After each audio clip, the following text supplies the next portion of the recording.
Hola, hola, bienvenidos a Fundavi Podcast, donde transformamos vidas con cada conversación.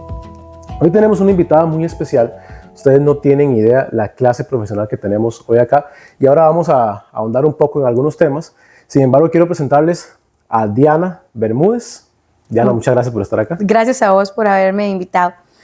Diana, decinos un poquito antes de empezar con el tema, bueno, ¿a qué te dedicas? ¿Cuál es tu profesión? Bueno, originalmente yo soy turismóloga, pero me desempeño como docente. Soy docente de inglés técnico. Trabajo para el Ministerio de Educación Pública en educación específicamente técnica. Ok, está genial. Hoy vamos a hablar, además de algunas cositas sobre temas de educación, también sobre un tema muy específico que es el síndrome de Usher, ¿cierto?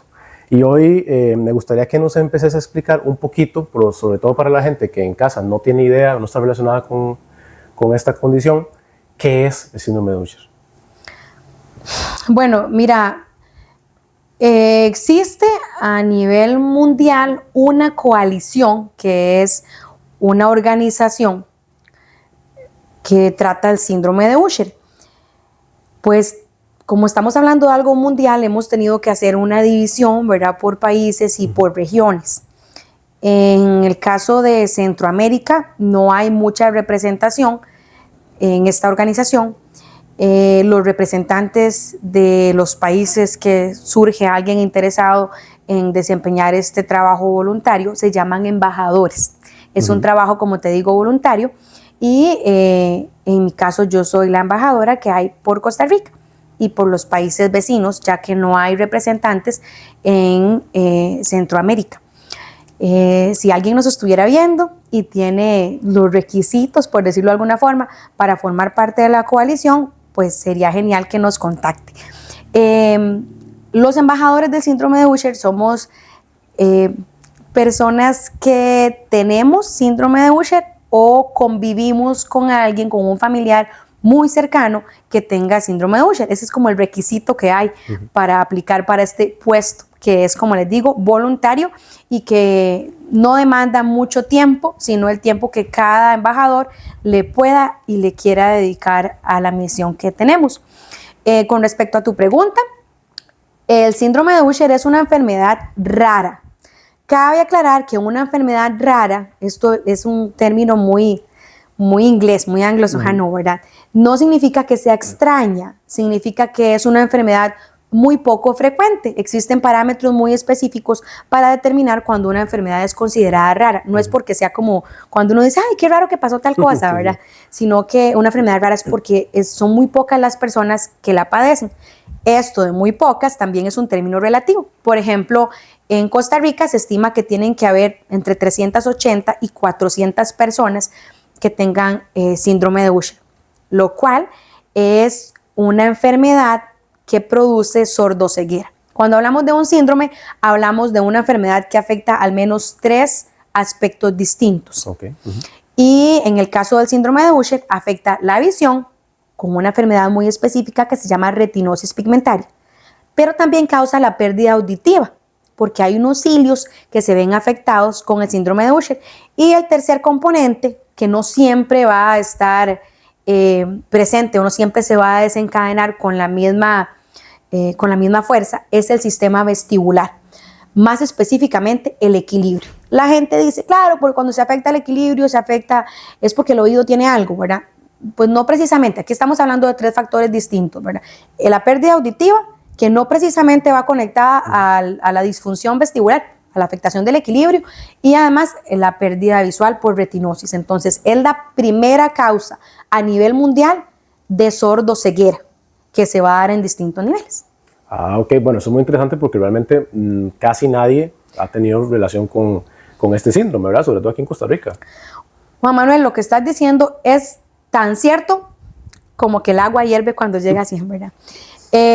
Cuando uno empieza a convivir con el síndrome de Usher o con alguien que tenga síndrome de Usher, se da cuenta que a pesar de que es la principal causa de sordoceguera, ¿verdad?, a nivel mundial, la gente no sabe qué es. Y cuando hablamos de gente, hablamos inclusive del personal médico.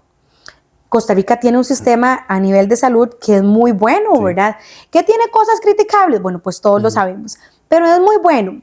Sin embargo, el síndrome de Usher es una enfermedad tan poco frecuente que no se sabe mucho al respecto. Han habido muchas ocasiones en las que llegamos, personas que convivimos con el síndrome de Usher o con alguien con síndrome de Usher, y los médicos realmente no están informados y nos corresponde hasta dar detalles al respecto. Esto no deja en mal a los profesionales de la salud de nuestro país, sino que nosotros tenemos que entender que no es algo común y que los médicos manejan información de tantas cosas que está bien que tal vez no conozcan a ciencia cierta cuáles son las afectaciones del síndrome de Usher o cuáles son los tipos de Usher que existen y qué significa y cuál es la diferencia entre cada uno. Sí, bueno, vos estabas mencionando algo muy importante. Decís gente que tiene síndrome de Usher o que convive con alguien con síndrome de Usher. ¿Cómo fue esa primera vez que vos te enfrentaste a que convivís o tenés una condición como síndrome de Usher? ¿Cómo fue eso? ¿Quién en tu entorno tiene síndrome de Usher, o si vos tenés síndrome de Usher, o cómo fue ese momento? Claro, es una buena pregunta. En mi caso, yo tengo una hija que tiene síndrome de Usher y aquí creo, ¿verdad? Y tal vez no va enfocado directamente a tu pregunta, pero es algo que creo que es el momento de aclarar, ¿verdad? Porque hay tipos de síndrome de Usher. Ajá. Está el tipo 1, el tipo 2, el tipo 3. Y por ahí andan rumores, ¿verdad? Medio científicos y faltan publicaciones para ver si se acepta un tipo 4. Pero vamos a hablar de lo que hay ya demostrado científicamente, de lo que está probado, de lo que está ya publicado en los estudios científicos. El síndrome de Usher es una enfermedad genética y se dice que tiene que haber un papá que porte un gen mutado, o sea, con una alteración, y una mamá que también porte esa mutación para que de cada 4 hijos que tenga una pareja donde ambos padres cargan un gen mutado, uno de los hijos presente el síndrome de Usher y lo desarrolle como tal, o sea, 25% de probabilidades si fueran 4 hijos, ¿verdad? En mi caso, yo soy mamá de una niña con síndrome de Usher tipo 1. Atípico, porque el síndrome de Usher tiene su complejidad, ¿verdad? Claro. En el tipo 1 se habla de que hay una pérdida auditiva profunda o casi profunda, al menos severa, al nacer, que se va dando la pérdida visual por retinosis pigmentaria. Antes de los 10 años ya es detectable. Y bueno, típico de la retinosis, se empieza a dar una ceguera nocturna que llama uno. Mi hija, uno habla sobre ceguera nocturna y siempre se enoja porque dice que no es una ceguera nocturna porque no se da de noche. No es como que la ceguera se activa a las 6 de la tarde o a las 7 de la noche, ¿verdad? Sino que es en los sitios oscuros. Y acá también viene otro aspecto, la gente piensa, sí, nadie ve en la oscuridad, eso es súper normal, ¿verdad? Cuando se apaga la luz uno no ve. Pues no es del todo cierto, ¿verdad? Es un espectro y sí existe una visibilidad aun cuando no hay un 100% de luminosidad. El tipo 2 también va a afectar la visión y la audición, pero el tipo 2 se va a desarrollar como más tarde, ¿verdad? A veces es en la adolescencia que se empieza a desarrollar la retinosis, la pérdida auditiva es como un poco más leve o se va dando más tarde en la vida, y el tipo 3, que es el menos común, porque se da como en gente que es principalmente de antepasados finlandeses o judíos, entonces es como un grupo más específico, ¿verdad? Y se desarrolla un poco más tarde en la vida, entonces va como por las edades en que aparecen los primeros síntomas. En mi caso, cuando yo empecé a notar algunos cambios en la visión de mi hija, no parecía ser nada del otro mundo, ¿verdad? Dice uno, empezamos con una miopía muy alta, una miopía que se llama miopía magna, para arriba de 6 dioptrías, que es la unidad en la que medimos muchísimas cosas a nivel visual, es una miopía magna. Mi hija tiene mucho más de eso. Y entonces se empezó a ver como ciertos síntomas, ¿verdad? Entonces tal vez en los juegos, uno como mamá, como papá, siempre está atento, ¿verdad? Que el chiquito se desempeñe de lo que uno considera normal, ¿verdad? De lo típico.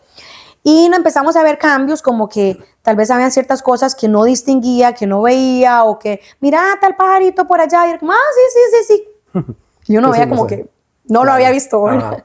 Después también nos dimos cuenta que tenía un alto astigmatismo. Está el astigmatismo y está el alto astigmatismo, ¿verdad? Que igual es después de cierta cantidad de dioptrías. Pues cuando todo esto se dio, entonces yo acudí al sistema de la caja a que me dieran más información sobre qué estaba pasando con esos ojitos. Y me hicieron la referencia, que es lo que se les recomienda, ¿verdad? Cuando se nota una diferencia, una deficiencia visual en comparación, tal vez las mamás que tienen varios hijos, ¿verdad? A veces es más fácil de notarlo. Entonces uno va a la caja, ¿verdad? Como siempre, y entonces en el EVAIS me dijeron, te vamos a hacer una referencia, la mandaron al hospital de niños, y en el hospital de niños me hicieron una referencia a oftalmología, ya no solo a optometría, sino a oftalmología, y en oftalmología me hicieron una referencia para retinología. Entonces cada vez iban como que filtrando más los especialistas que iban a ver esos ojitos. Se le hizo, lo primero que se le mandó fue un electroretinograma, que es un examencito que mide el desempeño de las células que funcionan de día y que funcionan de noche, por dividirlo en vocabulario cristiano, ¿verdad? Sí. En los términos más básicos. Y algo salió por ahí alterado. Entonces el retinólogo dijo, pues puede que haya algo. Entonces vamos a mandarle una prueba genética para descartar. Querían descartar que tuviera ceguera nocturna congénita estacionaria, que es una ceguera, ya hablamos de la ceguera nocturna, ¿verdad? Pero esta es estacionaria, quiere decir que se mantiene toda la vida igual, ¿verdad? Como que, y es congénita, entonces desde que bebé nace tiene una dificultad para ver en la oscuridad, pero se mantiene igual. Sí. Querían descartar que tuviera retinosis pigmentaria, que ya estamos hablando de una enfermedad que es degenerativa, que es progresiva, y querían descartar que hubiera síndrome de Usher, lo cual creo que lo hicieron como por hacerlo ahí. Sí, un protocolo, ¿verdad? Sí. Porque son muy pocos los casos que están registrados y actualmente de niños en Costa Rica son muy pocos. Eso te iba a decir porque, digamos, vos dijiste que deberían haber 300 o 200, 300 niños. De 380 a 400 personas. ¿En Costa Rica se sabe cuántos hay? ¿Hay un número estimado o no se tiene idea? Ese es un dato muy difícil de contestar. Qué barbaridad que me haya preguntado aquí enfrente de la audiencia. No, vieras, Juan Manuel, que en Costa Rica hay poquísimos niños que estén identificados, que estén diagnosticados. Sí. Yo voy a una consulta y me dicen, se sabe de una familia de 4 o 5 hermanos que ya son adultos mayores, uno de los cuales ya falleció. En Cartago se sabe, se conoce con nombres y apellidos, están diagnosticados, existe documentación al respecto. Uno va a la Universidad de Costa Rica y hay un documento, un libro, que en realidad es una tesis que escribió una docente, tratando de buscar métodos de pedagogía, digamos, cómo era que se desarrollaba la enseñanza en esta casa donde habían 4 o 5 sordociegos. Entonces ella hizo todo un trabajo de campo bastante exhaustivo. Yo leí todo el documento y realmente era muy interesante conocer estos casos, tantos en una sola familia. También hay otra niña en la zona de Tres Ríos, Cartago. La familia de ella es como del lado de Turrialba. Se sabe que es hija de padres sordociegos y ella nació sorda, por lo cual podríamos pensar que es un tipo 1 cuando nacen sordos severos o profundos, ¿verdad? Y bueno, hago aquí el paréntesis, ¿verdad? Cuando, probablemente todo el mundo sabe, pero cuando un niño nace completamente sordo, pues es realmente complicado, ¿verdad? Que llegue a hablar. Entonces es lo que la gente llama sordomudo, ¿verdad? Sí. Que es gente que nace sorda y entonces sí tienen voz y ya es una decisión si la utilizan o no la utilizan, pero el hecho de que una persona que nace sorda decida hablar, primero es un proceso complicado, tiene que llevar toda una educación al respecto, ¿verdad? Sí. Para que logre hablar. Muchos deciden no utilizar su voz porque al no poseer ese estímulo auditivo, pues el habla se desarrolla de manera particular, muy distinta. En este caso, la niña nació sorda, pero ya fue implantada, porque recordemos que ¿verdad? En Costa Rica la caja brinda implantes cocleares si se cumplen los requisitos necesarios. Correcto. Entonces, en este caso, una niña que nace sorda, es decisión de los papás también si deciden o no implantarla. Si ella es hija de padres sordos, pues pertenece a lo que llamamos una cultura sorda y a veces deciden no implantarla. Ya posteriormente yo me di cuenta que esa niña sí había sido implantada, entonces está empezando a desarrollar el habla como tal y pues la retinosis iba haciendo sus estragos, ¿verdad? Existe otra niña que está identificada en la zona de Guanacaste. Sin embargo, ella no es nacida acá en Costa Rica, pero sí sabemos que tiene síndrome de Usher. Existen algunas personas en la zona norte. Sin embargo, los números siguen siendo increíblemente bajos.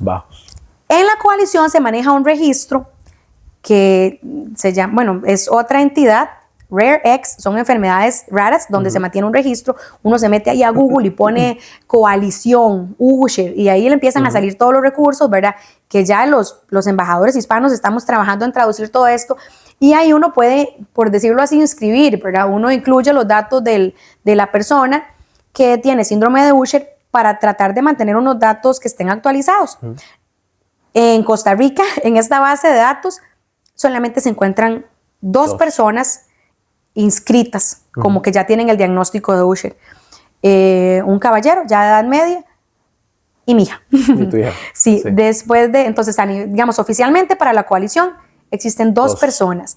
Pero ya hablando con los retinólogos, con los educadores, con gente del Helen Keller, ¿verdad? Ah, sí, mira, hay una familia por allá, me han llegado 2 adultas, me han llegado tantos de San Carlos, hay uno allá por Guanacaste, hablando ya con otorrinolaringólogos o con audiólogos.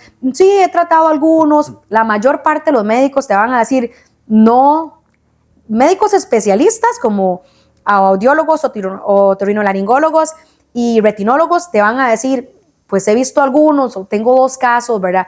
Por ahí un médico hace poco me dijo, tengo 25. Y yo dije, qué bonito conectar esos 25, sí, claro, ¿verdad? Hacer comunidad, que sean amigos, que puedan hablar de la pérdida de ambos sentidos y todo. Pero muchísimas veces se diagnostica mal o no se diagnostica. La gran mayoría de las personas menores de 21 años no están diagnosticadas aunque ya presenten una pérdida. Porque tal vez llegan a un centro de enseñanza especial por sordera y con el tiempo se empiezan a dar cuenta que necesitan anteojos. Entonces el término básico es no veo bien. Sí, lo común. Lo normal, vos usas lentes, yo uso lentes. Exacto. O al revés, también se ha dado, hace poco nos dimos cuenta, una muchacha fue diagnosticada, una muchacha de 50 años, una señora fue diagnosticada en los Estados Unidos. Ella había padecido de audición desde joven, una pérdida auditiva normal, se manejaba con audífonos y pues ahí iba por la vida. A los 50 años va donde el médico, siempre había usado lentes desde la escuela, y a los 50 años le dicen, no, tenés una retinosis. Entonces, recibir el diagnóstico de síndrome de Usher a los 50 años, pues es como... Es algo impactante. Claro, porque muchísimas veces, en el caso de ella ya tenía audífonos, pero muchísimas veces nacen sordos, son parte de una comunidad sorda, ¿verdad? Todo es distinto en una comunidad sorda, ¿verdad? Claro. Se comunican, en el caso de los ticos, ¿verdad? Se comunican, en mejor de los casos, por lesco, porque también hay muchísimas familias o muchísimas personas que se comunican con su propio lesco, ¿verdad? Lo que uno llama un lesco casero.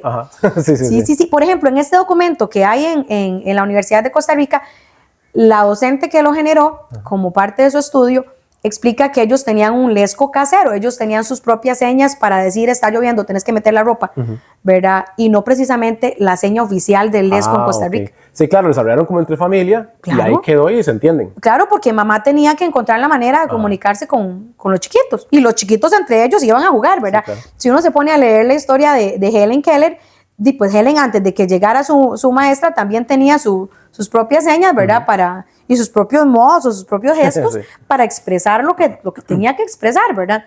Entonces, pues no siempre va a ser con lesco. Pero sí, lo que te decía, muchísimas personas puede que tengan síndrome de Usher y que no estén diagnosticadas. Por eso los números hablan de que tienen que haber entre 380 y 400 personas. Pero los médicos nos dicen otra cosa. Claro, y bueno, aquí quiero hacer un paréntesis porque invitamos a cualquier persona que esté viendo el podcast a que si ha visto en sus familias o en ellos mismos alguno de estos síntomas o alguna situación diferente en sus hogares, pues se acerquen también o nos dejen los comentarios para poder ayudarlos, porque con esto quiero aprovechar para hacer otra consulta. Vos nos hablaste de que tu hija vos lo descubriste de esa forma. ¿Hay algún método, le puedes decir a los que nos están viendo, qué cosas se pueden empezar a notar como para que uno empiece a ver que hay algo distinto en hijos o en algún familiar? Y también, ¿por dónde empezar? Porque ahora mencionaste los exámenes que vos hiciste, pero ante una condición de estas, ante un diagnóstico de estos, mucha gente queda como en estado de shock, ¿verdad? ¿Y ahora qué hago? ¿Por dónde empiezo? ¿A dónde voy? ¿Cuál es el primer especialista que debo ir a ver? Etcétera. Entonces, ¿hay como un orden o existe alguna forma de que sea un poquito más sencillo? Pues sí existe. Pasa que, como te venía diciendo, a veces el niño nace sordo y obviamente la familia se enfoca a este niño es sordo, Ajá, este niño pues, no escucha nada o tiene una audición seriamente afectada. Entonces se buscan audífonos, se empieza a tramitar un implante coclear y tal vez ese niño hasta casi los 10 años empieza a mostrar una ceguera nocturna. Entonces, ¿qué dice la familia? De noche hasta los gatos son pardos. Ah, sí, claro. Entonces no le ponemos atención a eso, ¿verdad? Y por eso es que se va dando el diagnóstico ya más tarde en la vida. ¿Qué sucede? Si el niño nace sordo, hablemos de un Usher 1 típico. El niño nace sordo o casi sordo y empieza a desarrollar retinosis antes de los 10 años. Hay una afectación vestibular algo notoria. Por darte un ejemplo, el niño empieza a caminar tarde, al año y medio o a los 2 años, o no logró gatear. Y uno dice, bueno, hay muchos chiquillos que no gatean. Sí. Bueno, yo no gateé. Fíjate, ¿verdad? Tenías que ir a verte. No, mentira. Entonces, puede ser que sea simplemente, bueno, pues no gateó porque tenía muchos hermanitos y todos lo alzaban, ¿verdad? O no caminó, es que era muy chineado, dicen. Puede ser que sí, puede ser que sea un niño sordo que no aprendió a gatear temprano, no aprendió, o no gateó, o aprendió a caminar muy tarde. El problema es que casi a los 10 años se va viendo las primeras afectaciones a nivel visual y son de noche. Entonces, suele suceder que tal vez son niños sobreprotegidos o bastante cuidados porque son sordos, porque no vamos a mandar a un chiquito a jugar a la calle, ¿verdad? Donde los carros pasan y, ¿verdad? No los va a escuchar o cuestiones así por el estilo. Pasan los años y tal vez por ahí de los 18 o 20 años ya se empieza a ver una afectación más seria, por decirlo así, y ya tal vez el hospital de niños no le va a mandar la prueba genética. Claro. ¿Qué pasa con los adultos? Sí. Los adultos, llegó a sus 20, 30, 40 años, tal vez con una pérdida auditiva significativa, en sonidos graves, en sonidos agudos o algo por el estilo, y empieza a haber alguna afectación visual. El hospital de niños no va a atender ese adulto. Sí. Claro. Y el San Juan de Dios, el Calderón, el México, el que lo esté viendo, pues probablemente tampoco va a gestionar una prueba genética, a menos de que haya un estudio específico que justifique mandarle una prueba genética a ese adulto. De otra forma es como, es normal. Muchísima gente va a decir, es que los años pesan, ¿verdad? Ya te está afectando la vista, es normal, ¿verdad? Sí. Es el almanaque. Entonces, suele suceder. En el caso de los niños, bueno, si vemos que hay una afectación auditiva, de inmediato hay que llevarlos al EVAIS, pedir una referencia, ¿verdad? Y ver hasta dónde llega el asunto. Ojalá sea solamente una afectación auditiva, ojalá se solucione con un audífono, o sea, menos de eso, sea un taquito de cera, ¿verdad? Que llegan, le limpian la orejita, ya escucho bien. A veces es una consecuencia de un antibiótico. Pero sí es importante, ante cualquier signo de pérdida auditiva, ir al médico. Claro. Y esto puede parecer súper lógico, pero hay papás, tal vez con más hijos o ocupadísimos en la vida, como típicamente estamos las mamás y los papás, que pues no ponemos atención tal vez al primer signo. Vamos al EVAIS, ahí nos van a referir. Si también hay una afectación visual, pues entonces vamos y nos van a referir a optometría. Nos van a dar lentecitos o algo por el estilo. Escuchar a los niños, ¿verdad? Si de noche uno ve que tal vez pierde un poco más el equilibrio, cuando hay más chiquitos, más que los primitos, más que los hermanitos. Y pues en el caso de que ya viéramos que es mucha la afectación, puede ser que haya en un ojo más afectación que en el otro, ¿verdad? Puede ser que sean, uno les llama fotofobia, ¿verdad? Cuando hay muchísima sensibilidad a la luz. Por ejemplo, hay chiquitos que tienen este nivel de fotofobia que pueden llorar si usted los hace, véame, y tal vez hay una luz de fondo, ¿verdad? Y el chiquito le empieza a lagrimear, ¿verdad? Usted le ve, pero véame, y tal vez el chiquito ni expresa, porque simplemente es como que algo le molesta, pero no dice, no, mamá, no puedo mirarte porque soy fotofóbico, ¿verdad? Sí. Entonces uno tiene que poner atención a esos detalles. Y bueno, pues entonces buscar las referencias respectivas. Y lograr llegar a un retinólogo, lograr hablar uno con el médico, ¿verdad? Puede ser un poco complejo a veces. En el hospital de niños hay un especialista baja visión, hay un optometrista para baja visión. Entonces ahí nos van a empezar a dar un montón de recomendaciones y a empezar a hacer adecuaciones que se van siendo necesarias. Sí, o sea que entonces digamos como que traten de abarcar o no quedarse con el primer examen de que, ok, no escucha bien o no ve bien y ya, sino que traten de buscar todos los exámenes posibles para descartar opciones. Mira, no nos podemos quedar con el primero. En mi caso, yo fui con la nena 4 veces a ópticas, porque pues uno no será vidente, ¿verdad? Pero uno como que algo le dice, ¿verdad? Una espinita de voy a llevarla a hacer un examen de la vista a los 2 años. Tal vez no todos los papás llevan a los chiquitos a hacer un examen de la vista a los 2 años, pero algo me decía, voy a llevarla. Y no porque yo notara que la chiquita no veía bien. En ese momento era como meramente mantenimiento, dice uno, ¿verdad? Sí. La que, oye, ojalá todo esté bien, ¿verdad? Y yo he escuchado que hay chiquitos. Entonces yo la llevé 4 veces a una óptica de estas, ¿verdad? Que hay en todos los pueblos, diría yo. Y me dijeron, en todas, está bien. Al principio me dijeron, a estas edades lo que buscamos es que se vea rosadita, no sé cuál capa del ojo, era un comentario X. Y yo, ¿y está rosadita? Sí, todo bien, ¿verdad? Sí, todos los mamíferos tienen que tener. Me dieron ahí la explicación y yo me quedé con eso, todo bien. Volví a llevar a la niña como, no sé, 1 año después. No, todo está bien, ya hablaba más, ¿verdad? Entonces ya le ponían el globito y como ves ahí, como ves la mariposita, ¿verdad? Porque les ponen ahí unos dibujitos al principio, antes de que sepan leer, y ahí más o menos se identificaba, y entonces hay un rango de error, mamá, porque a veces no diferencian bien el barquito de la mariposita, ¿verdad? Sí. Eso depende mucho también de que el chiquito vea las fábulas necesarias, ¿verdad? Sí. Que el chiquito tenga el contexto necesario, ¿verdad? Que hayan barquitos en su mundo. Entonces ya pasó. Al 5.º examen, en el 4.º examen ella le había dado una conjuntivitis y para este tiempo estábamos como en pandemia y me dijeron que tenía todavía como unas manchitas en la parte interior del párpado. Me mandaron unas gotitas. Tráigala de nuevo porque así no le podemos hacer el examen bien porque está todavía con algunas consecuencias de la conjuntivitis. La llevé de nuevo y un optometrista de estas, las que atienden en las ópticas, ¿verdad? Porque a veces tal vez la gente no tiene por qué manejar los nombres, ¿verdad? Los términos. Sí, claro. Entonces, correcto. El optometrista es el que nos atiende en una óptica y el oftalmólogo es el que ya puede dilatarte las pupilas y todo el asunto. Me dijo, esta chiquita algo tiene, pero yo no se lo puedo diagnosticar, entonces mejor llévela donde un oftalmólogo. En el momento a mí eso no me pareció. Me pareció como que algo tiene, pero no me dice qué es. Ajá, sí, algo está pasando. Sí, yo, ajá. ¿Y por qué no me dice qué es, verdad? ¿Y cómo que no me puede decir qué es? Pero si ve algo, ¿por qué no me dice cuál es el nombre? Sí. Entonces yo empecé, ¿verdad? Y un dime que te diré conmigo misma. Y dije, bueno, hay que llevarla donde un oftalmólogo. Me dijo qué hacer, pues entonces voy, ¿verdad?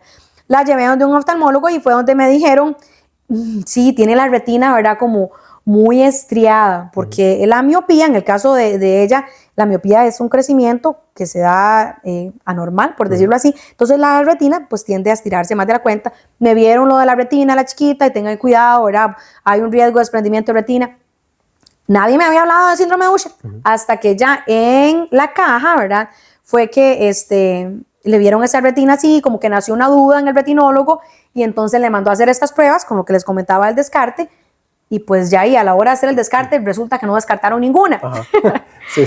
Ninguna, porque en el caso de ella, además de síndrome de Usher, hay otra mutación, ¿verdad? Entonces, de las 3 que querían descartar, no descartaron ninguna. Tenía todo el combo que el médico sospechaba. Pero sí, al fin y al cabo es como dar el seguimiento y siempre intentar ver hasta dónde nos llevan, ¿verdad? Porque la caja tiene los especialistas necesarios y ante la visualización de algún síntoma sospechoso, no perdemos nada, ¿verdad? Sí. Es mejor llevarla, que la vean y escuchar qué dice el chiquito, qué dice la chiquita, ¿verdad? Y ir probando uno, que si de noche ve bien, que si no ve bien. En especial si ya hay, por ejemplo, una afectación en el oído, pues existe una probabilidad de que haya también algo más, ¿verdad? Sí, claro. Al respecto, y aquí quiero hacer el paréntesis y aclarar que el síndrome de Usher no se encuentra ligado con un problema cognoscitivo. Entonces, los niños con síndrome de Usher no tienen un déficit a nivel intelectual, como otros síndromes, que puede que sí se diga, mira, estos niños van a aprender más lento o van a necesitar, ¿verdad?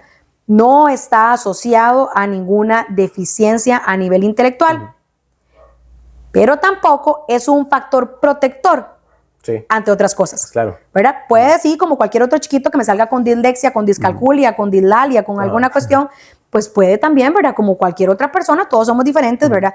Pero no existe una afectación como consecuencia del síndrome en la parte intelectual.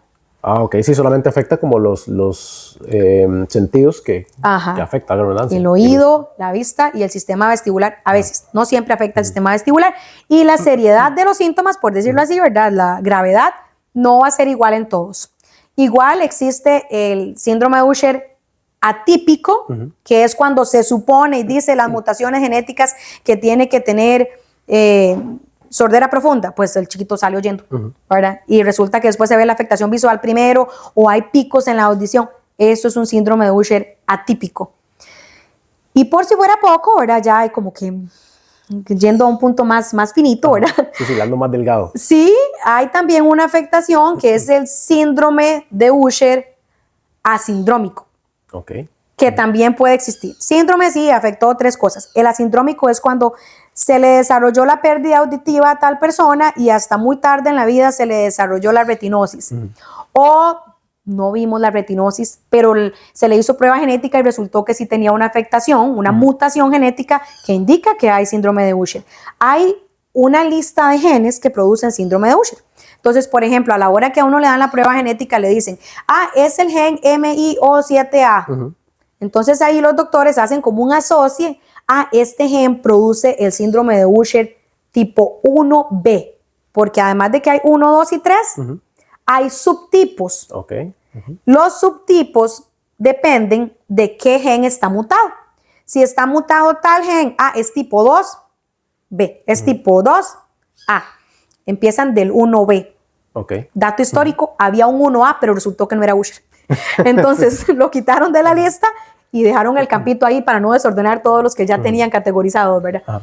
Pero sí, ante estas situaciones no hay nada que hacer, ¿verdad? Lo mejor es ir con el médico y ahí lo van a uno a ir canalizando como en qué punto está, qué puedo esperar, qué va a necesitar, en qué edad puedo ver tales cambios y uno mismo irse como adecuando a la idea.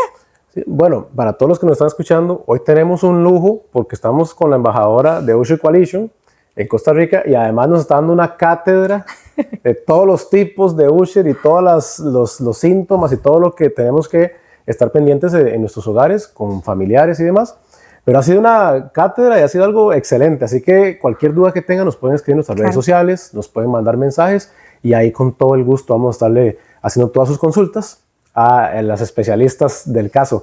Pero quería abarcar un tema porque en la parte personal, en tu parte personal, en tu vivencia del día a día, ¿cómo ha sido ese antes y ese después de recibir un diagnóstico tan cercano? Porque, ok, mucha gente en sus casas dirá, sí, yo conozco a tal persona, pero no es lo mismo, como dice el dicho, verla venir que bailar con ella, ¿verdad?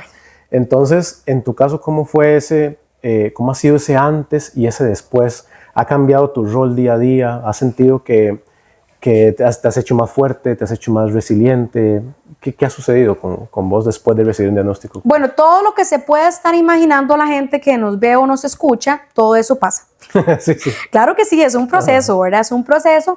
Y en el caso de mi hija, cuando nos dijeron la mutación, fue un asunto bastante particular porque llegamos y nos dijeron, es una ceguera nocturna congénita estacionaria, lo que les decía. Es solamente de noche, entiende uno por el nombre, claro, ¿verdad? Ya si ustedes hablan con mi hija, ya les va a decir, no, eso no es de noche, eso es cada vez que usted va al mall y la luz está apagada, no es de noche afuera, pero está oscurillo, claro, ¿verdad? Claro. O cuando uno va al comedor de la escuela, ahí no es de noche, pero está oscurillo, ¿verdad? Entonces, cuando uno se lo dicen de buenas a primeras, uno entiende que es de noche, ¿ok? Ceguera, entiendo, nocturna, solo de noche, congénita, ¿ok? Nació con eso, estacionaria, no va a avanzar. No está tan mal, ¿verdad? Entre todas las cosas que pueden salir mal en la vida. Sí, sí, aceptable. Podemos vivir con eso, no va a ocupar tanta cosa, nada más de noche que se queditica, ¿verdad? Me dicen eso y bueno, no sé si querías conocer el pormenor, ¿verdad? Pero uno como mamá, uno siente como que falta un detalle. Sí, claro, ese instinto maternal. ¿Ves? Eso dicen, ¿verdad? Entonces me dan esa noticia, me lo apuntan un papelito, que hasta la fecha, el papelito oficial, yo lo tengo pegado en el refrigerador de la casa, ¿verdad? Porque pues fue, como ustedes pueden imaginar, una noticia, ¿verdad? Que al igual que el podcast, cambia vidas, ¿verdad? Transforma vidas.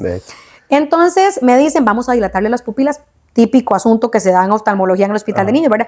Y me la traes ahorita, te vuelvo a llamar. Me le dilatan las pupilas y yo me voy con el diagnóstico recibido y yo como, entonces sí tenía ceguera nocturna congénita estacionaria, ¿verdad? Bueno, está bien, vamos a ver qué hacemos, pero algo dice que va a faltar algo está incompleto, ¿verdad? Sí. Ya le dilatan las pupilas, nos vamos, ¿verdad? Y como ya todo el asunto, ¿verdad? Bebé con pupilas dilatadas, para el que nunca llevaba al bebé a que le dilaten las pupilas, a ellos les arde, ¿verdad? Pues, dependiendo de cada niño, puede que la reacción sea un poco extrema, ¿verdad? Ya yo agarro la mía, nosotras teníamos como asunto madre e hija, una cancioncita que cantamos, ¿verdad? Cuando le dilatan las pupilas, yo le empiezo a cantar mi canción de pupilas dilatadas. Y algo en la pancita se me mueve, ¿verdad? Y no era hambre, yo como algo está pasando. Nos llaman de nuevo y la doctora me dice, ¿qué hiciste el papelito que te di? Donde te apunté el gen que estaba mutado y lo que ocasionaba, ¿verdad? Entonces el gen GRM6 ocasiona ceguera nocturna con gente ceguera. Yo agarro el papelito, lo saco y se lo doy. Y la doctora agarra el papelito y lo bota. Y me dice, mira, la prueba genética tira algo más, no es solamente eso. Entonces me vuelve a anotar ese, ¿verdad? Yo encima de ella, y me anota otro gen, y me anota lo que ocasiona, ¿verdad? Me anota síndrome de Usher, en el caso de nosotras tipo 1B. Entonces ella me dice, mira, esto es, con toda la humildad del mundo les digo, uno con esto no puede rajar, no es un conocimiento que uno diga, uy, mira, que sé un montón de tal cosa. No, porque este conocimiento no llega por gusto, no es un lujo.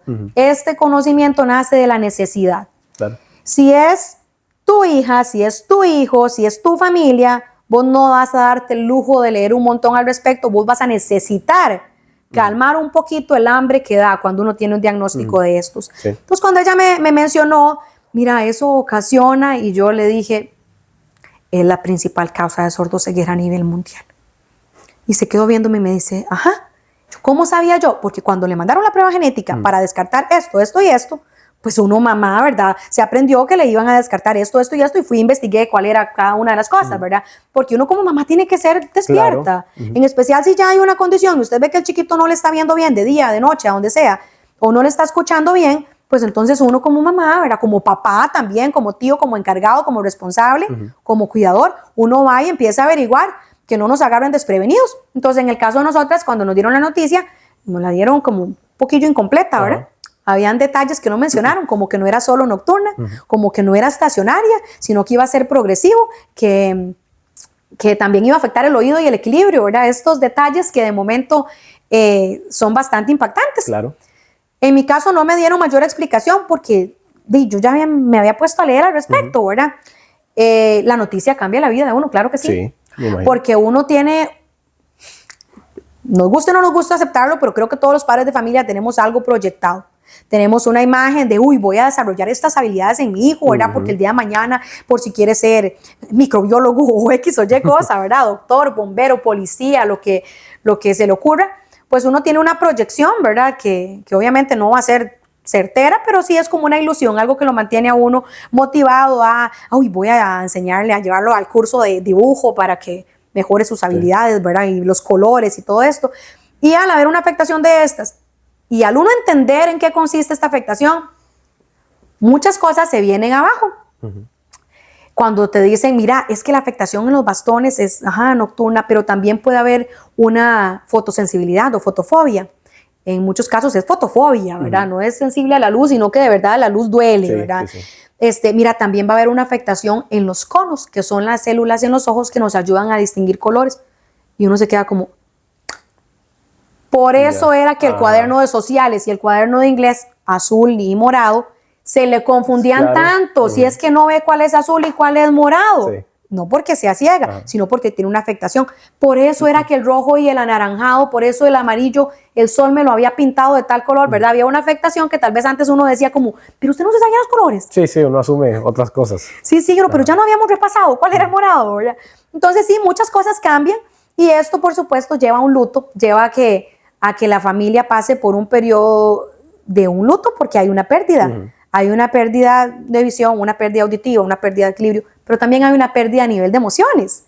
Hay una pérdida de expectativas, por decirlo así. A lo que uno preveía o lo que uno esperaba. Sí, se viene abajo. Cae. Exacto. Sí, y eso obviamente pues es un momento impactante y que además de eso hay que tratar de seguir la dinámica del día a día, pero llevando este proceso encima, ¿verdad? Que toda la vida cambia. Entonces me imagino que las cosas habituales que van ocurriendo cotidianas ya se ven desde otro punto de vista. Creo que la dinámica cambia. ¿Hay alguna cosa que vos empezaste como a notar o a cambiar que antes no lo hacías? ¿No tenías idea de que, mira, yo debería hacer esto así, por ejemplo? Pues sí. Claro que sí, porque por ejemplo, habían muchos juegos. un allegado de la familia había regalado un juego que era como una culebrita con las tablas, con unas tarjetitas. Y ese fue el primer juego, fue el juego que desató la duda, ¿verdad? En una de tantas que no veía esto bien y yo decía, pues, ¿cómo no lo está viendo, verdad? Curiosamente era de noche. Y bueno, pues fue el primer juego que se guardó. Yo dije, bueno, este juego de culebritas y con mucho amor lo recibimos, con mucho amor lo guardamos y pues alguien más lo usará. ¿Por qué? Porque no vale tampoco exigir, ¿verdad? Exigirle al niño, sí, van a haber muchas cosas, va a haber un luto y todo esto y lo otro, pero tampoco es que la vida se acaba. Exactamente. Y a eso era lo que quería llegar, ¿verdad? La vida no se acaba ahí. La vida renace de una forma distinta. Distinta, correcto. Pero, bueno, como yo le decía a mi hija, aquí ninguna de las dos ha muerto, ¿verdad? Y yo a ella siempre le digo, usted, porque ella tiene conciencia de todo su diagnóstico, y aquí viene otro tema, ¿verdad? Cada padre sabrá cómo lo maneja, dependiendo de la madurez emocional de cada niño y todo. En el caso de mi hija conoce su diagnóstico y nadie ha muerto. Y yo le decía a ella, bueno, aquí ciega, o sorda, o chimuela, o renca, o calva, o como lleguemos a quedar, pero aquí la vida sigue, ¿verdad? Y entonces yo a ella le doy ejemplos, a ella le gusta mucho como la historia, yo le cuento que cuando el volcán Arenal hizo erupción hace muchísimos años, que hubo un montón de ceniza por todo lado y todo se veía gris y triste y oscuro y esa, ¿verdad? Y bueno, sí hubo muchas pérdidas en el momento y todo, pero no nos vamos a concentrar en las pérdidas y en lo gris que se veía, concentrémonos en qué cuenta la historia que pasó después. ¿Qué no nació en esos campos, verdad? Donde cayó esa ceniza volcánica, donde hubo tanta pérdida, sí, pero después esos suelos quedaron súper fértiles, ¿verdad? ¿Y qué no pueden hacer de ahí? Entonces yo le comento a ella esto y es de donde nosotras dos tomamos la fuerza día a día con las variaciones y los altibajos que pueden haber en audición, en visión, en equilibrio, ¿verdad? Para alimentarnos. Igual es como yo también le comentaba a ella de los biodigestores, y siempre le hablo de los biodigestores. Los biodigestores son unas maquinitas que funcionan con los desechos de los cerdos o de las vacas o de todo esto y lo otro. Es una, por decirlo así, una bombita, ¿verdad? Que guarda todo el gas y todo. Pero ¿qué sale después? Todo esto es un proceso, que entran desechos y ¿qué sale? Sale energía. Sale una energía completamente nueva que sirve para cocinar, que sirve para dar luz, que sirve para calentar. Entonces yo le digo, pues la vida a veces nos está tirando cosas que de buenas a primeras duelen feo, se ven feo, no se ven en el caso de nosotras, ¿verdad? Pero, ¿qué podemos sacar de todo esto? Sacamos una energía, ¿para qué? Para calentarnos, para apapacharnos, para crecer, para producir cambios. Y yo le digo, uno nunca sabe, yo le digo a ella, vea, ¿qué hubiera pasado con Luis Braille si Luis Braille no hubiera pasado por ese proceso? Sí. ¿Quién es Luis Braille? El que inventó los puntitos con los que leen las personas ciegas, ¿verdad? ¿Qué hubiera pasado si Helen Keller, que quedó sordociega a una temprana edad, qué hubiera pasado? Pues ahora tenemos el Instituto Helen Keller, ¿verdad? Y esto brinda educación a las personas de cualquier edad que queden ciegas o que tengan una baja visión. Entonces, es como si hubo un gran cambio, Juan Manuel, hubo un gran cambio y es como un antes y un después. Pero yo no te diría a vos que después de la noticia todo fue feo y todo fue oscuro. Sí. No, todo fue diferente. Exacto, sí, hay que adaptarse a una nueva dinámica. Exacto, diferente no siempre es malo. Exacto. Al principio, pues, tal vez no es como lo que uno ha estado esperando, ¿verdad? O lo que uno tenía planeado, pero uno se adapta. Y la capacidad del ser humano de adaptarse a los cambios que vengan, ¿verdad? Las situaciones, es lo que realmente mide el éxito. Y esto funciona en todas las especies. En la medida en que nos logremos adaptar a los cambios que hay en la vida, pues vamos a tener éxito. Éxito me refiero a las emociones, a la fuerza que tengamos, a cómo logremos. Hay un periodo de luto, un periodo, sí, todo bien. Hay que vivirlo, ¿verdad? Sí, es parte del proceso. Sí, pero no nos quedamos ahí toda la vida, ¿verdad? Sí. Sino que seguimos fomentando el desarrollo, porque ya esta época en la que las personas sordas, las personas ciegas y las personas sordociegas se quedaban en casa y no estudiaban y no las sacábamos, eso sí. No, y creo que es una muy bonita reflexión porque vemos muchas veces gente que ante un diagnóstico así, ahí termina todo, o sea, se derrumba todo y realmente no. Y esa explicación está muy bien porque es simplemente una forma distinta de hacer las cosas y el camino sigue siendo el mismo. Con un poquito más de dificultad tal vez, pero igual, hay que seguir y eso está muy bien. Y en este proceso vos podrías tal vez comentarnos un poco algunos pilares que para vos han sido fundamentales, algún apoyo que has tenido, sobre todo tal vez familiar, de algún doctor, alguna institución, algún factor tecnológico que para vos hoy en día se ha convertido en algo fundamental en tu vida. Sí, te puedo comentar apoyos que he tenido o apoyos que no he tenido. Sí, también. Y que hemos querido. Exactamente. Pero sí, bueno, cuando se da una condición a nivel visual o a nivel auditivo, el Sistema de Educación Público de Costa Rica ofrece un servicio, ¿verdad?, de itinerantes. Entonces, un maestro que está preparado en educación especial, específicamente en situaciones visuales, en deficiencia visual, va a las escuelas y visita y les ayuda y les da estrategias, ¿verdad?, para mejorar las condiciones o para facilitar cuestiones de vida diaria. Sí. Igual pasa con las personas que tienen una condición auditiva reducida. A veces los profesionales que hay en cualquier área, ¿verdad?, tal vez no están tan enfocados en las necesidades de cada niño, ¿verdad? Y eso puede pasar en cuánta cosa hay. En el caso de nosotras, no siempre hemos tenido buenas experiencias con esta parte de los itinerantes a nivel visual. Actualmente tenemos una itinerante que nos está colaborando en el sistema público, ¿verdad? A mí me tocó en el momento que buscar una ayuda privada. Eso, como ustedes pueden imaginarse, significa sacar unas moneditas más, ¿verdad? Exacto, un costo adicional. Para conseguir esa ayuda, porque el sistema público se estaba quedando corto con lo que nos estaba ofreciendo, ¿verdad? Lo cual no está bien. Uno como mamá tiene que despertar, uno como papá tiene que despertar y decir, bueno, alguien se está ganando el salario y el salario hay que ganárselo dignamente, ¿verdad? Claro. Entonces, si alguien está ahí para colaborar en tal cosa, pues también uno punzar, ¿verdad?, para que esa misión se cumpla, porque al fin y al cabo, si nosotros como encargados, como cuidadores, no luchamos por los derechos de ese pequeñín o de esa pequeñina, pues ¿quién lo va a hacer, verdad? Claro. A nivel médico, la caja es increíble, y aquí yo sé que muchísimas personas van a pensar distinto, pero tiene especialistas increíbles, ¿verdad? Las máquinas que tiene, igual, ¿verdad? Súper específicas. Pues sí, tiene sus falencias como todo sistema. Sí, claro. Tal vez los médicos que saben usar ciertas máquinas se van, se pensionan, se retiran. Entonces la máquina se queda sola y sola no funciona, ¿verdad? Pero el sistema de salud de este país nos ha colaborado un montón en cuanto a diagnósticos, a pruebas. También la parte de optometría, los lentes, ¿verdad? Las recetas de la caja. Los lentes tal vez no van a tener la misma calidad que se puede conseguir en una óptica privada, digamos, en las que uno consigue por fuera, ¿verdad? Pero no todos vamos a tener la capacidad de comprar siempre los lentes. Y si el chiquito tiene fotofobia, pues solamente estos filtros, ¿verdad? Pues usted sabe que los filtros para la luz azul, para todo esto, pues sube el costo. Pero es mejor que el chiquito tenga unos lentes, aunque sean los más básicos posibles, a que no tenga nada. Exacto. A que se le cubra tal vez, no sé, el 1, 2, 3, 4, 8 grados de miopía que puede tener, a que ande sin nada. Entonces nos ha ayudado también por ese lado.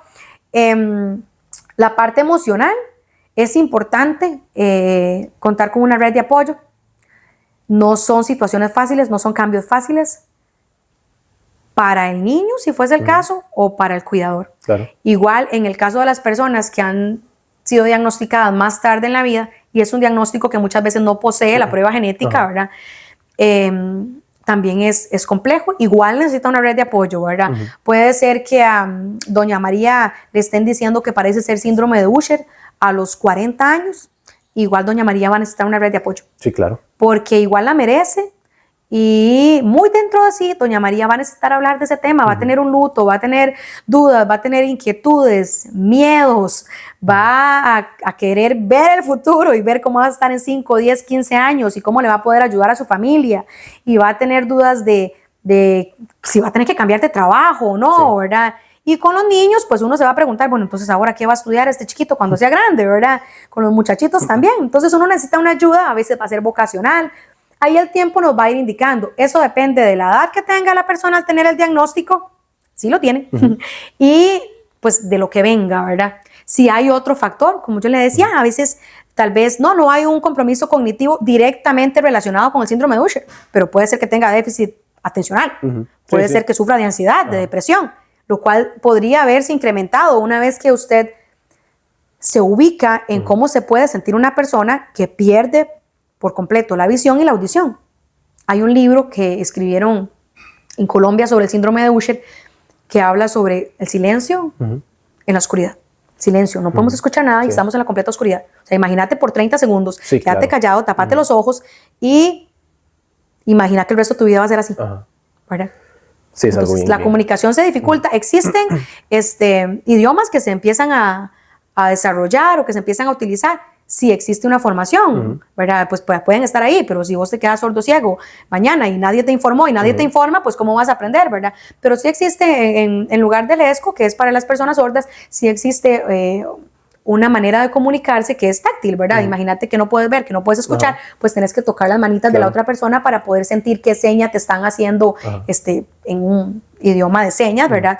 Pero adaptado para personas que no pueden ver las señas, ¿verdad? Que a veces de buenas a primeras parece un poco complejo, pero bueno, cierra los ojos, tapate los oídos, imagínate cómo te vas a comunicar.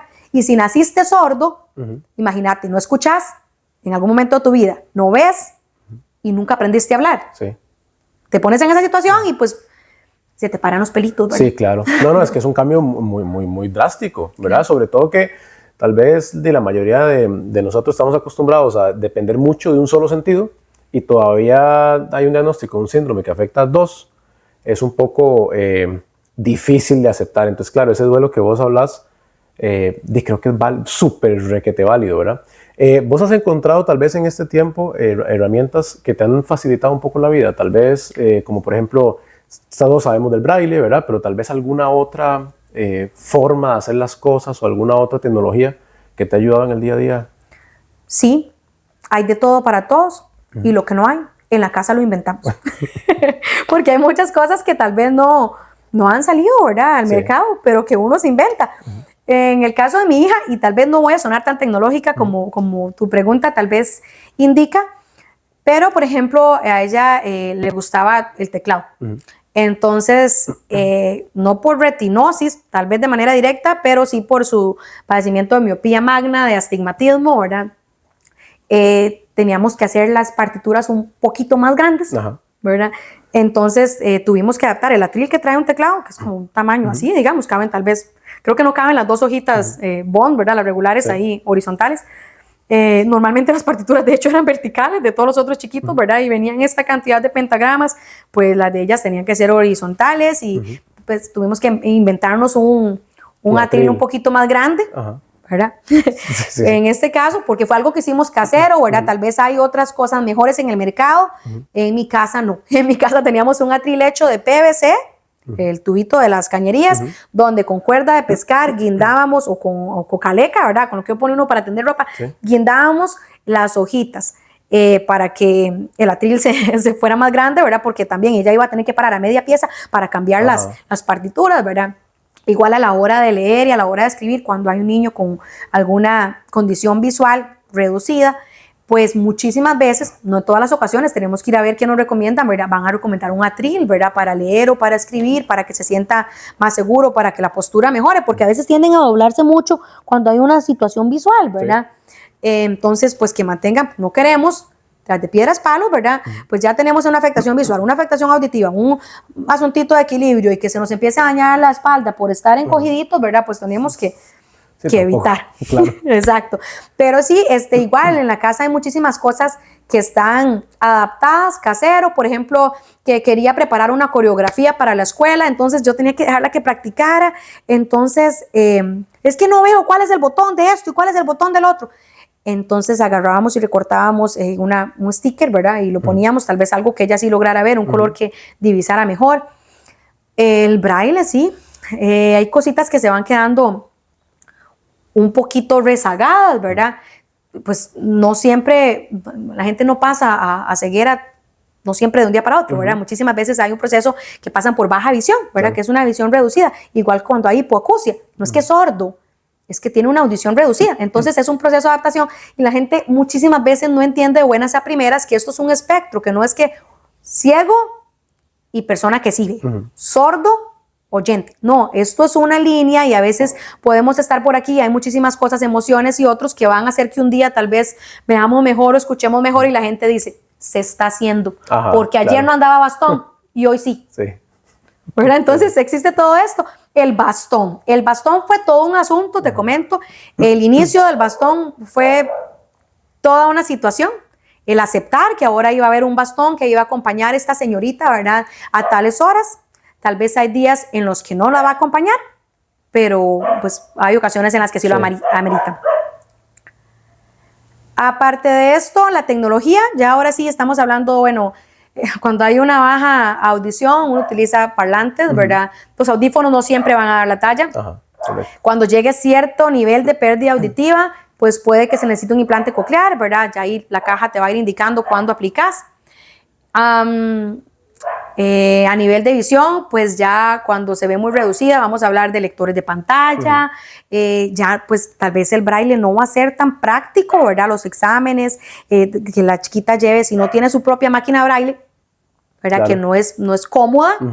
Si el ministerio tarda un periodo para poder gestionar el préstamo de una máquina braille a tal niño, a tal niña o a tal adulto, ¿verdad? Muchachito, en el caso de los chiquillos de colegio, pues entonces hay que buscar algo, tal vez una compu, ¿verdad?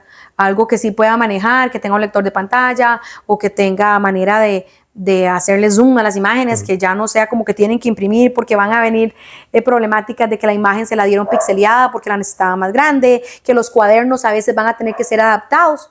A veces no los vamos a conseguir, entonces tenemos que agarrar una regla, tenemos que agarrar un lápiz o un lapicero y empezar a hacer esos cuadernos adaptados, ¿verdad? Porque a veces el sistema educativo no va a permitir que de buenas a primeras un niño pase por, es que no está viendo bien, entonces le vamos a dar una computadora. Tal vez no hay recursos para una computadora, ¿verdad? Sería genial, porque estamos entrando en una época en la que todo es inteligencia artificial, ¿verdad? Y todo esto, y la tecnología y la ciberseguridad, pero tal vez no está el recurso. Tal vez no está el recurso en la junta educativa, no está el recurso por parte de dirección, o tal vez no está el recurso listo en el ministerio o en Senarec, o no está el recurso en la familia. Entonces, pues tenemos que buscar métodos más caseros porque no todos nacemos en cuna de oro. Al respecto, algo que me ayudó muchísimo fue la formación gratuita que brinda el Senarec, que es parte del Ministerio de Educación Pública, ¿verdad? Y ahí en San José igual dan cursos para braille, dan cursos de Lesco, dan braille 1, braille 2, ¿verdad? Dan otros que son como el de baja visión, dan uno de tiflotecnología, de herramientas tecnológicas adaptadas a personas con baja visión o ceguera. Son cursos que son gratuitos y algunos de ellos son virtuales, entonces pues requieren menos esfuerzo, ¿verdad? Llegar hasta San José, si uno vive un poquito lejos, ¿verdad? Lo que sí hay que estar muy atento, en este caso las redes sociales, ¿verdad? Y aunque hayan otras más actualizadas, pues todavía sigue trabajando por Facebook. Sí, claro. Sí, entonces estar atento. Hay cursos, ahí abren para familiares o para educadores y a veces hay que punzar un poquito tal vez a la maestra que, niña, vio que van a abrir un curso para baja visión, para aprender uno sobre esos temas, ¿verdad? Porque tal vez la niña de buenas a primeras no está muy motivada, ¿verdad? Sí, o no se ha enterado. O no está enterada, exacto. Entonces, tal vez estar uno por ahí, ¿verdad? Como tratando de crear una red de apoyo a la familia, ¿verdad? A veces yo tengo una amiga que es una excelente amiga y cuando se dio cuenta de todo este diagnóstico, ella fue y buscó su curso de Lesco por si en algún momento se necesitaba comunicar con alguien en la casa, ¿verdad? Y había quedado completamente sordo, pues ella no iba a dejar de llevar pancito y café, ¿verdad? Y entonces, pues tener la conversona, pues es cuestión de adaptarse, ¿verdad? Pues si tenemos que conversar en Lesco, conversaremos en Lesco, me dijo ella en su momento, ¿verdad? Entonces, sí han habido herramientas, el bastón, el atril, pues el braille es una herramienta, ¿verdad? Cada vez más tiramos a la parte tecnológica por comodidad, pero son herramientas que no quedan completamente excluidas porque tenemos que contextualizar, no todos tenemos lo mismo. No, eso está genial y aprovechando esto ya para ir cerrando, sí me gustaría para todas esas personas que están escuchándonos y que están viéndonos en casa, donde sea que nos estén viendo, algún mensaje que quieras darle desde tu punto de vista como mamá de una niña con síndrome de Usher y además como embajadora de Usher Coalition. Entonces, algún mensaje para todas las personas que nos están escuchando que tal vez han topado con un diagnóstico reciente o no tienen idea de que en su casa tal vez hay una persona con un síndrome de Usher. ¿Algo que les quieras decir? Es todo tuya la pantalla. Gracias. Bueno, pues indistintamente del diagnóstico que uno puede haber recibido o un hijo o un familiar, recordar que tenemos una fuerza interna que no siempre está disponible o que está a la vista de buenas a primeras, sino que muchísimas veces estos diagnósticos o circunstancias que hay en la vida, porque tal vez no hablamos solo de salud, ¿verdad? Las circunstancias que nos presentan en la vida son una oportunidad para uno realmente buscar y encontrar qué tan fuerte puedo ser. Y a veces uno no se da cuenta de qué tan fuerte puede ser o qué tan creativo puede ser hasta que la vida no le exige darse esa oportunidad, ¿verdad? Y si hay alguien por ahí con síndrome de Usher o con sospechas de síndrome de Usher, si tenés un familiar sordo o un familiar ciego o un conocido y que además empieza a fallar por ahí ese otro sentido, vayamos al doctor, ¿verdad? Tratemos de ver si ese diagnóstico encaja en un síndrome de Usher. Si es un síndrome de Usher, estoy para servirles con toda la humildad del caso. Siempre estoy disponible para un café. Yo llevo el pan. Podemos hablar de este tema abiertamente, podemos contarnos experiencias, podemos darnos ideas, podemos informarnos juntos. La coalición tiene un sinnúmero de recursos que están disponibles en la página web o a través de esta vocecita, ¿verdad? Porque tal vez no es la herramienta que tenemos más a mano. Y estoy para servirles. Estoy a un correo de distancia. Tal vez podemos poner luego el correo sí, claro, de embajadora, ¿verdad? Ahí el trabajo de embajadora tiene un nombre muy finito, digo yo siempre, ¿verdad? Pero es un trabajo voluntario, lleno de humildad y que esconde mucho carisma, muchos mensajes positivos y optimistas para compartir, pero no hay solo optimismo. También si tenemos que hacer una reunión de Zoom para llorar el ayayay, eso está bien, ¿verdad? Porque cuando algo duele es una señal de que estamos vivos, y si duele el corazón merece la misma atención que si nos doliera la mano o nos doliera la pierna, ¿verdad? Entonces, que estoy para servirles y que apoyen todas las iniciativas que hay de fundaciones que ayudan, que proveen información, que generan cambios, que luchan por crear comunidad, por crear comprensión, por aumentar la conciencia, que no veamos feo a la gente que se camina por ahí con un bastón. Ese mensaje también no se me podía quedar pendiente, sí, ¿verdad? Sí. Que no los veamos feos. Hace unos días leí un poema al bastón y leí que al principio, cuando uno empieza a usar bastón, uno trata de esconderlo a veces, ¿verdad? Es un proceso y uno siente que la gente ve el bastón como, ¿qué tiene, verdad? ¿Qué le pasó? Pero que en realidad con el tiempo uno empieza a ver que ese bastón es una señal de guerra, es una señal de que soy combatiente, ¿verdad? De que sigo por la vida, de que quiero independencia, quiero autonomía, no quiero sobreprotección, quiero vivir, porque la vida no se acaba en un diagnóstico, simplemente inicia una oportunidad para buscar otros caminos, para ponerse creativo, para buscar ver con otros órganos, ¿verdad? Ver con los deditos, sentir con esta piel, en vez de tal vez escuchar las voces o la música, poder ahora sentir las vibraciones, ¿verdad? Buscar otras maneras de disfrutar mil cosas que la vida tiene y que un diagnóstico no nos puede detener. Mejor imposible. Diana, muchísimas gracias por abrirnos las puertas de tu casa y también por toda esta cátedra de síndrome de Usher que nos has dado. Realmente te lo agradecemos mucho. Gracias a vos, estamos para servir. Bueno, y ya saben, si quieren pues, seguir viendo ese tipo de contenido, si tienen alguna duda, consulta, si quieren contactarse con Diana directamente, vamos a estar dejando los cintillos por aquí abajo, donde pueden comunicarse con ella o directamente con la fundación por medio de Facebook, y ahí todas sus dudas, todas sus sugerencias, sus inquietudes se van a estar contestando. Así que gracias por vernos en esta ocasión. Nos vemos en una próxima acá en Fundavi Podcast, donde transformamos vidas con cada conversación.